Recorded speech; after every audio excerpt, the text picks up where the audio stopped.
66 days after their son goes missing at sea, this family gets an astonishing phone call.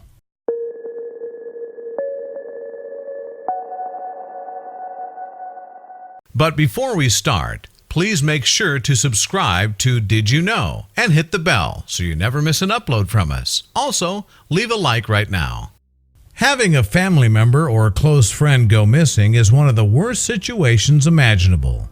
The haunting uncertainty about where they are or what's happening to them is almost impossible to shake off. It's a nightmare no one wants to live. Lewis Jordan, a dock worker and fisherman from South Carolina, often spent long periods of time at sea.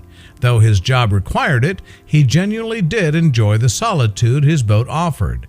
But that all changed in January of 2015 when Lewis embarked on a trip that he'd never return from. His parents had no idea if they'd ever see their son again, but then something unusual happened.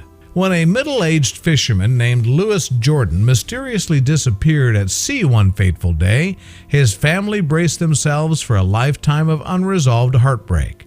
Would they ever see their son again? Lewis was a 37-year-old fisherman and dock worker from South Carolina who loved being out at sea.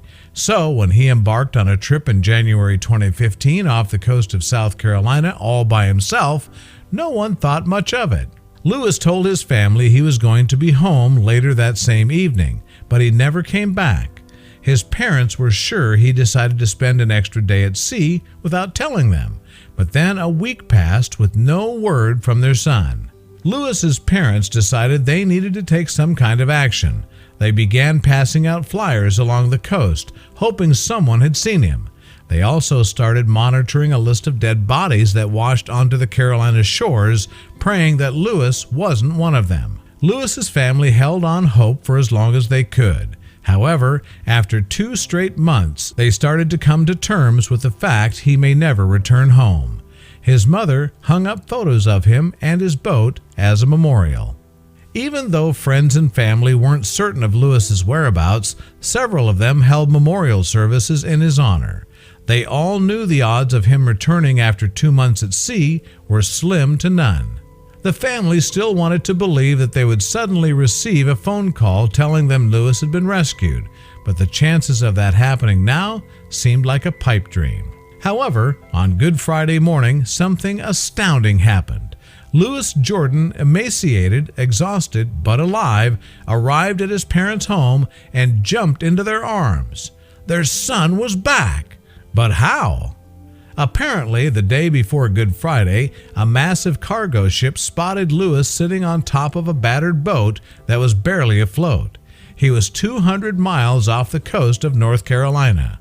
According to Lewis, a huge swell capsized his 35-foot boat during a storm just a couple of days into his journey. The mast of his ship broke in the process, along with his radio equipment.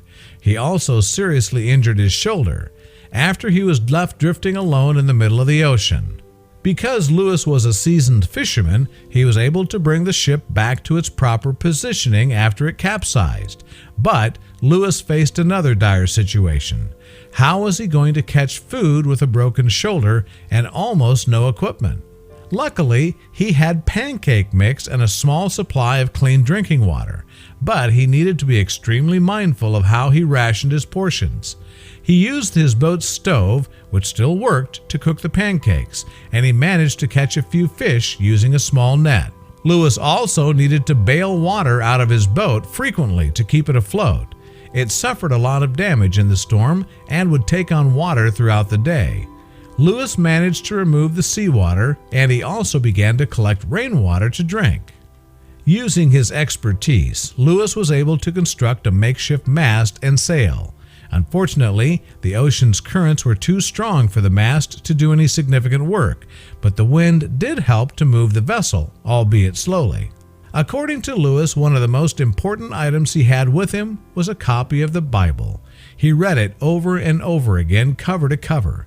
He prayed every day, hoping it would help him to reach safety. One day, Lewis was saved. He was standing on top of his vessel, waving his arms like a madman and screaming at the top of his lungs. At 1:30 p.m., the day before Good Friday, the Coast Guard received a call that the Houston Express, a massive cargo ship, picked up a stranded sailor. Once back on land, Lewis was flown to a hospital in Norfolk, Virginia. However, he refused treatment once he got there despite the fact he had a broken shoulder and was severely dehydrated. He wanted nothing more than to reunite with his family as quickly as possible. The Coast Guard called Lewis's family to make sure they would be home when he returned. The family was dumbfounded by the phone call. They had almost entirely given up hope, but now their prayers had just been answered. Lewis and his family had an emotional reunion as soon as he arrived. Watching their son walk into the room alive and well was the greatest moment of their lives.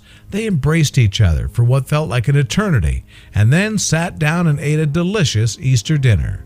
What is Lewis going to do now that he's back on land? He's not entirely sure. He's currently living with his parents and taking things day by day. Right now, he's just glad to be alive, and so is everyone else. Even the most seasoned fisherman can run into trouble out at sea, but Lewis's will to survive was what allowed him to reunite with his hopeful parents. Share this miraculous castaway story with your friends.